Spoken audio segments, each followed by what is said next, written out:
আজ লালগড়ের নেতাই গ্রামে পালিত হচ্ছে শহীদ দিবস। ২০১১ সালের ৭ জানুয়ারির রক্তাক্ত নেতাই হত্যাকাণ্ডের স্মরণে আজও অটুট গ্রামবাসীর লড়াইয়ের ইতিহাস। শহীদদের শ্রদ্ধা জানাতে প্রতিবছরের মতো এবারও নেতাই গ্রামে শহীদ দিবস পালন করছে তৃণমূল কংগ্রেস।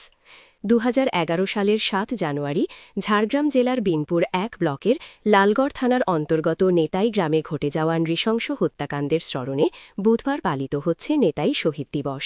সেদিন সিপিএম নেতা রথীন দণ্ডপাটের বাড়িতে আশ্রয় নেওয়া সিপিএমের হারমাত বাহিনীর নির্বিচার গুলিতে ৪ জন মহিলাসহ মোট ৯ জন নিরীহ গ্রামবাসীর মৃত্যু হয়। আহত হন আরও ২৮ জন।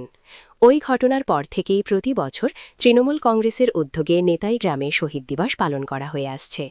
এবছরও লালগড় থানার নেতাই গ্রামে শহীদ বেদির পাশে তৃণমূল কংগ্রেসের উদ্যোগে এবং নেতাই শহীদ স্মৃতি রক্ষা কমিটির সহযোগিতায় শ্রদ্ধার্ঘ্য নিবেদন অনুষ্ঠানের আয়োজন করা হয়েছে।